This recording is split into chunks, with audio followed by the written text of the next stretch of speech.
welcome back to this meeting. Oke, rekan-rekan. Nah, capaian pembelajaran mata kuliah yang intinya adalah breakdown atau downgrade dari capaian pembelajaran. Ini capaian pembelajaran mata kuliah, itu ada 3, rekan-rekan.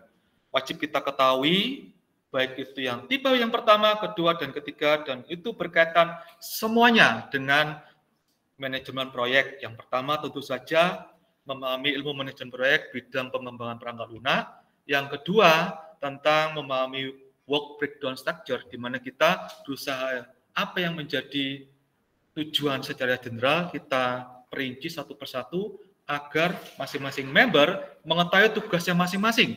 Begitu juga penjadwalan, pembiayaan proyek, semuanya itu perlu kita kuasai, minimal pahami ya. Yang ketiga, CPMK atau capaian pembelajaran mata kuliah yang ketiga adalah memahami perencanaannya, itu kira-kira seperti apa ya, untuk seluruh proses manajemen proyek dalam bidang sistem informasi.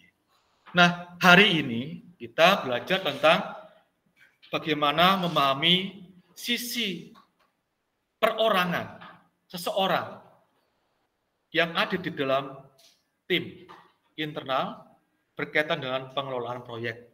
Bagaimana kita bisa mengetahuinya? Hal ini kita akan pelajari di sub CPMK 4 mahasiswa.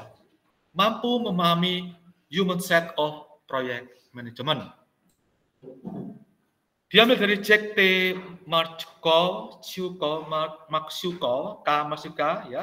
Kemudian ini adalah topik kita hari ini, sub chapter atau sub CPMK kita yang keempat. Kemudian Organization and Planning Project Organizational Structure. Nah, di sini kita bisa melihat bahwa secara fungsional, secara metrik, secara proyek base, itu bisa dibedakan dari sisi diagram atau chart lah di sini, chart ya. Di sini kalau dia fungsional, posisinya gambarnya kayak itu. Ya. Proyek manager A ya. Kayak seperti itu. Sedangkan kalau metrik bentuknya ada pembagian chartnya seperti ini rekan-rekan. Jadi ini dilihat dari chartnya, organization and project planning-nya. Dan organizational structure-nya dari sisi chartnya. Bagaimana kalau dia proyek base, itu modelnya kayak seperti ini. Ya. Ada beberapa. Beda sama ini ya.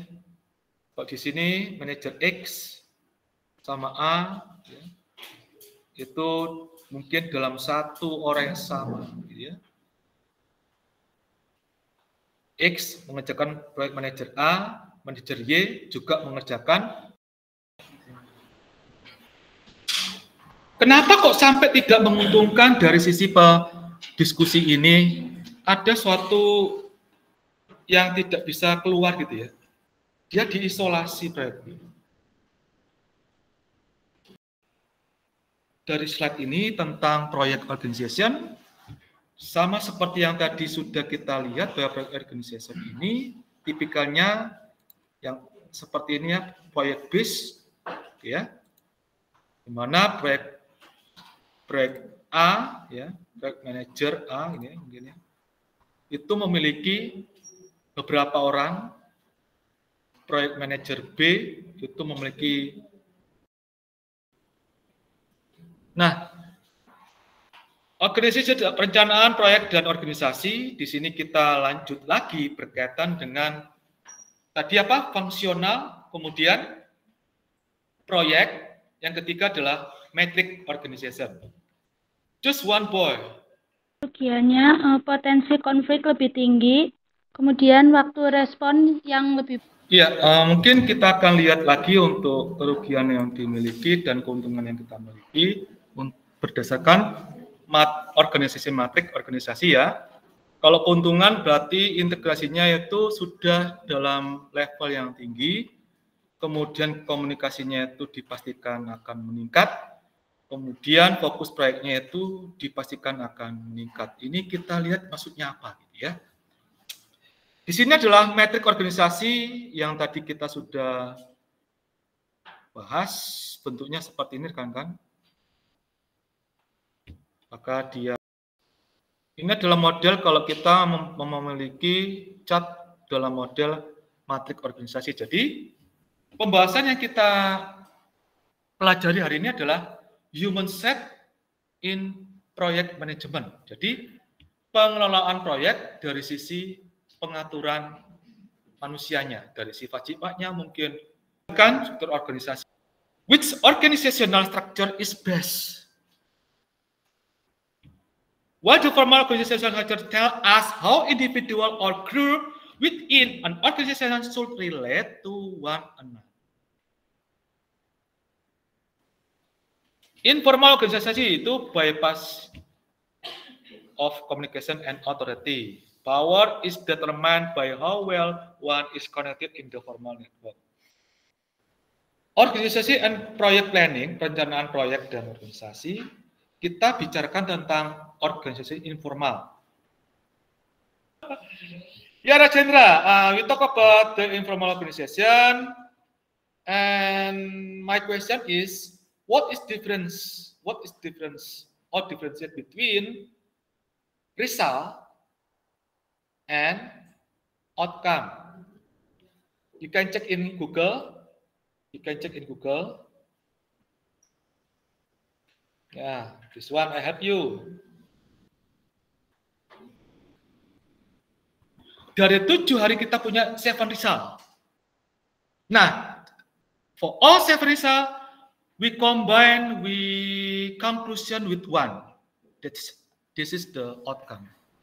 Kepentingan itu yang pertama ada mengembangkan daftar pemangku kepentingan yang berkepentingan dengan proyek. Yang kedua ada mengidentifikasi minat mereka dalam proyek. Yang ketiga ada mengukur pengaruh mereka terhadap proyek.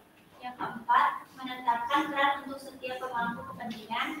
Yang kelima ada identifikasi tujuan untuk setiap pemangku kepentingan. Yang keenam ada identifikasi strategi untuk pemangku kepentingan. Yeah, cakes. You know cakes? Oh, forgot. There are 46. I have to make it faster. This is the chart for stakeholder analysis. Stakeholder, interest, influence, role, objective, strategy. And this is the project team. What talk about project team? It mean peran dari manajer proyek. Apa aja tuh perannya? Peran secara manajerial, peran secara kepemimpinan.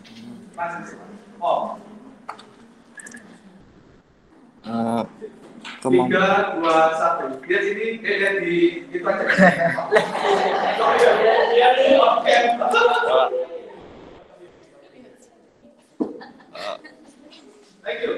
Kemampuan untuk komunikasi dengan seseorang, terus kemampuan untuk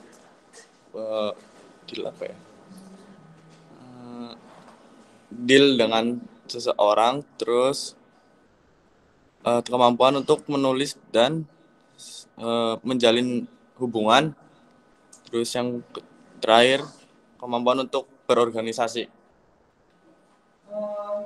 Make it simple or make it too simple. We almost cannot understand This, ada yang bisa bantu nggak? Project team selection and acquisition. We talk about the skill desired in team members. There are technology skill, business skill, or we call that organization skill, interpersonal skill. Jadi orang kalau punya usaha, kerjanya itu ngikut orang, like me, in ITTP, in Telkom organization, I have to show my technology skill. It must. I have to show my organization skill. Maybe. Business? No. Bisa kita lihat dari work group-nya. Member interact to share information, share best practice, share idea. Itu performa ya.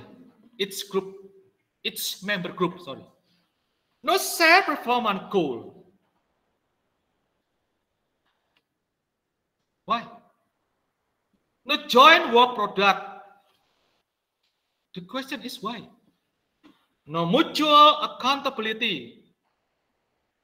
Why no mutual accountability? If you talk about work group, team perform.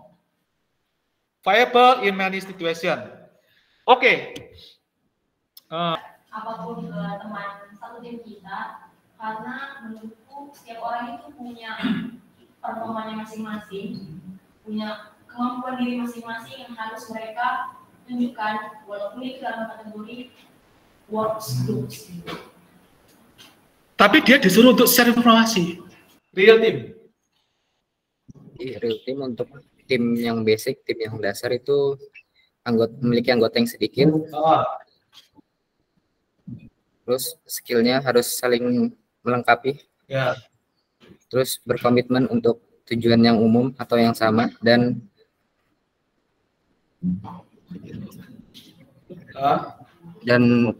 performa yang sama. Lalu berkomitmen untuk common approach berarti mendekati tujuan yang lama. Lalu ada mutual accountability. Kenapa? Pendekatan apa? Berkomitmen untuk melakukan pendekatan yang ini apa? Yang sama. Yang sama, common, sewajarnya, yang biasa bisa dipahami lah.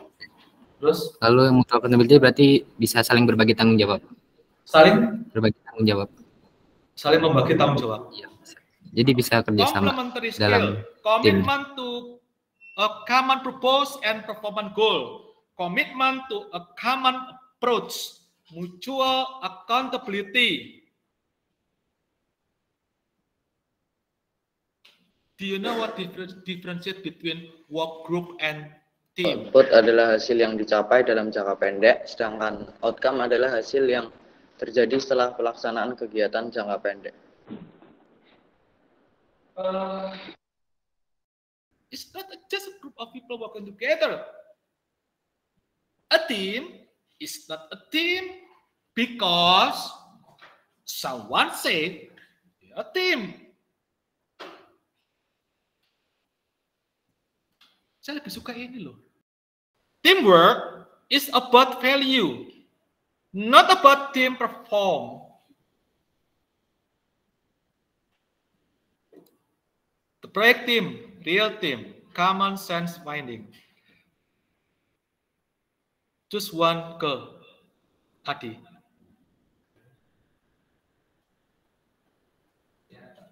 Tiara. Who's Tiara? Oh, yeah, Tiara. I'm looking for you. My right side or left side? Okay, thank you. Real team itu common sense-nya itu tim itu berkembang pada tantangan kinerja yang menuntut. Terus dasar-dasar tim itu sering diabaikan dan kebanyakan organisasi lebih memilih akuntabilitas individu daripada akuntabilitas tim. Untuk yang uncommon itu tujuan kinerja yang kuat memerlukan tim yang lebih nyata, yang real team. Terus tim yang berkinerja tinggi itu jarang terjadi, dan untuk real team itu menyediakan basis kinerja. Radical team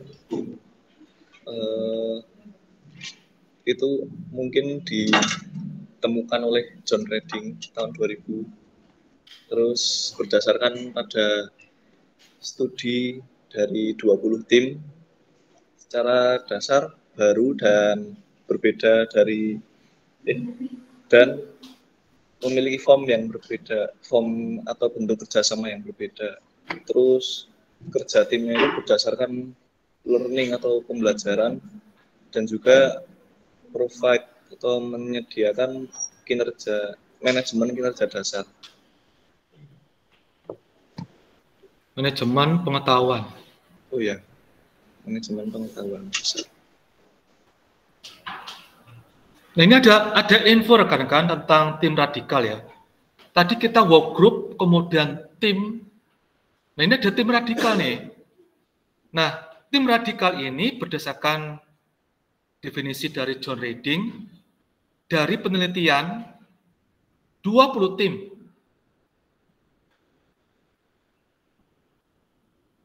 Itu benar-benar konsepnya baru gitu loh. Dan berbeda dengan kerja tim yang kita kenal, radikal tim. Namun, kerja tim ini atau radikal tim ini, teamwork itu berbasis pada learning, right? Nah, tetapi ada sesuatu yang mungkin berbeda di radikal tim.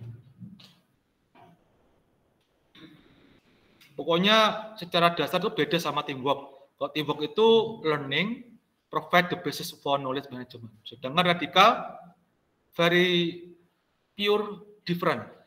Tapi dia tim kok. Mungkin lebih, tapi nggak work group. Not work group, but radical. Pre-team and knowledge management. Nah, ini ada tim tradisional, secara ada namanya radical team yang kita akan discuss lagi. Nah, 71 perempuan antar untuk traditional team. Just traditional team, you translated girl. Antar. Fadila. Ya, yeah. At the back. Your back. Left side from ini ya, Eltor ya. Oh, right side ya. Traditional team itu apa ya, Fadila? Dan manajemen pengetahuan. Kalau tim tradisional itu menerima informasi latar belakang pada nilai nominal, mendekati proyek secara linear, menyediakan solusi run of the mill. Kalau tim wait. This is not your turn. I think Eltor turn to explain the radical team. Thank you, Fadila. Oke, Eltor, radical team is your turn. Untuk radical team itu yang pertama dapat menyelesaikan ke akar masalah. Terus yang kedua itu jangan menerima informasi begitu saja. Dan yang ketiga itu pertanyaan dan tantangan pembingkaian masalah asli. Nah, di mananya radikal gitu kan? Radikalnya itu get to the root. It's not all team. It's not all team group talk or discuss or analyze until the root of the matter. Not all. But if we talk about radical team, they must talk, they must analyze until get to the root of the matter. John Dewey used to describe how people learn can be applied to project team. This is the reference taken from Dewey and etc. This is a learning cycle. Do you want to SS? No need? Yeah, thank you. Number 5. I remind you because I recognize and I remember this is the 5th question. Talk about a learning cycle. The learning cycle, there are 4 parts. And learning cycle, the focus is lesson learned. The first step is understand and frame the problem, of course. And the second is how to plan. And the third is act. What act? What can act? And the fourth, reflect and learn. Reflect and learn. Focus, of course, lesson and learn. Learning cycle and lesson learn. Just one girl, Eltor. Kenny Pratiwi. Yes, you can go. You can go. Kenny Pratiwi, this is your time to explain or translate this slide about siklus hidup dan pembelajaran yang kita pelajari. Ada, I think there are two phases. Second, do not accept information at face value. Deep, breadth, ya, lintang ya, lebih luas, lebih dalam ya. Question and challenge the framing of the original problem. It just not only provide run-of-the-mill solution, no. Lalu ada peluang, apa yang akan dibuang kita, bagaimana kita melakukannya. Kami mulai dari yang lain menjadi lebih didefinisikan sebagai hasil proyek. Good, you already done to translate and understanding this one. We are continue with this. This is the second step for learning cycle and lesson learned. Phase of learning cycle. Mention boys. One boy. Sorry. Lewi. Guys, for SI S1, SI 05 or 04? 05A. What we know? This is the fact. What do you think we know? Assumption. What we don't know? What we don't know? What we don't know? Question to be answered. Jadi nanti bagian apa yang ini, itu nanti kamu list. Bagian apa yang di sini, kamu list.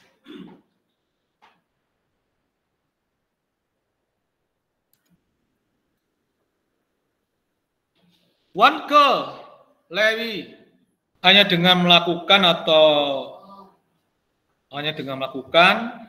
atau ya katakanlah benar-benar mengimplementasikan, tim itu memiliki kesempatan untuk belajar. Ya. Ini adalah action plan for team learning. What needs to be done? Itu di list, nah. Oleh siapa? Kapan? Learning cycle lesson learned. This is the third phase. I think it's not the first, the third, but the fourth. Reflect and learn. Siklus pembelajaran dan pembelajaran yang dapat kita ambil, kita petik, kita pelajari, pelajaran yang kita bisa pelajari. Siklus pembelajaran fasenya yang ketiga atau keempat ini berkaitan dengan reflect and learn. Lanjut. Assessing team learning itu combine indikatornya speed, depth, and breadth. Lintang is already talk about mention that breadth is Lintang meluas, deep, depth lebih dalam, speed cepat, ya. This is penilaian pembelajaran timnya kayak gitu ya. Cepat, lebih luas, lebih dalam. Assessing team learning, speed itu yang dimaksud apa? Jumlah siklus pembelajaran yang selesai, ya sudah terselesaikan. Siklus, the most cycles completed, ya siklus, lebih banyak siklus yang sudah selesai. The more learning that takes place, ya banyak yang bisa dipelajari dari itu. Kemudian kalau lebih dalam artinya apa? Degree to which team reframe. Tingkatan di mana tim itu bisa mengframe pemahaman mereka dari permasalahan awal atau aslinya, lebih breadth atau lebih luas, impact ya, pengaruh lebih luas, impact-nya, itu impact kepada result produce oleh tim, kemudian tingkatan di mana proyek yang lain, area fungsional atau organisasi, itu secara keseluruhan bisa mempengaruhi. Atau dipengaruhi lah ini. Is influence itu apa? Kalau influence mempengaruhi, kalau is influence dipengaruhi. Ya. Please differentiate. Is influence dan influence. Nah, ini adalah team learning skill cycle over the project life cycle, dan ini adalah lingkungan proyeknya, a place to call home, teknologi, support, office supply, culture. Ini lingkungannya proyek. Nah, ini kalau kesepakatan tim proyek itu harus punya, ini kemungkinan nomor 6 kah? Pertanyaan nomor 6 ya? Mungkin ya. Kesepakatan tim proyek itu seperti apa sih sepakatannya? Kayak perjanjian kontrak itu rekan kan? Lu masuk, kamu masuk, harus punya ini, ekspektasi, nilai-nilai ekspektasinya dan nilai-nilai timnya seperti ini. Setiap orang, ide setiap orang, dan count, dihitung ya, dapat dihitung. Jadi menghitung opini dan ide setiap orang. Kemudian setiap orang, everyone harus learn, dapat belajar something new secara technically dan dengan bisnis. Jadi something business, new business, something new technically. Work hard, pekerja keras, but have fun. Produce necessary, yang diperlukan aja. Quality periodic deliverable. True course of product. Proyek human resource management. Proyek human resource management, there are several organization planning, several staff acquisition, several team development, and we talk about organizational planning, input, tools, and technique and output, and we talk about role and responsibility assignment. You divided with person A, B, C, D, and F. Person A, person B, and the phase, requirement, functional, design, development, testing. And we talk about PMBOK in supporting detail. This is the chart of the supporting detail. And then this is staff acquisition, divided by 3 table, input, tools, technique, and output. And team development, also same with the input, tool, and technique output. And the last is, this is your assignment. Assalamualaikum warahmatullahi wabarakatuh.